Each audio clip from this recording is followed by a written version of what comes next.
ginagawa ko lang pag may pera.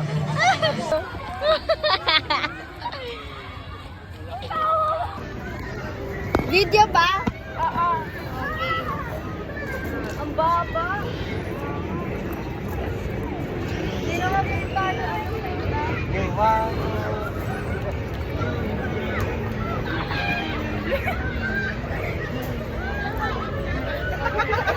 Tara na guys, uwi na tayo.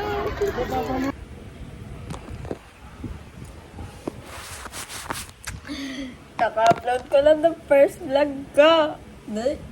Bago update na naman sa YT ko na pagtatawanan ko in the next years. So wala ako masyadong vlog ngayong araw. Kasi nasa school ako and nag-practice lang kami. Tapos ngayon, mag-isa ako dito.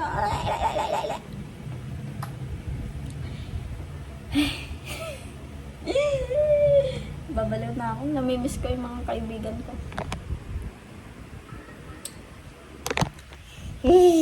Basta yun lang. Wala akong gagawin ngayong araw. Ano lang, makikipagtsikahan. Tapos bukas practice ulit. Yun lang. Actually, dapat gumagawa ko ng diary ko ngayon. Pero, sakit kasi ng katawan ko. So, feel ko deserve ko to. Sabi ko din ako magka-cram. Dapat itong vlog na to is for no cram challenge. Pero, may mga nagawa naman ako ngayon eh.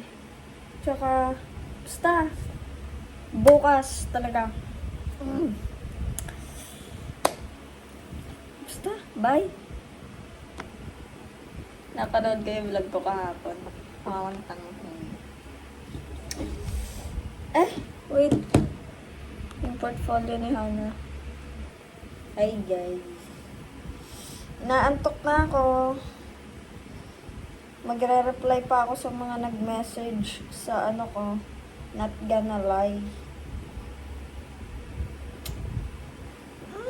Ay, may kwento ako. Diba? Hindi naman. Friend lang.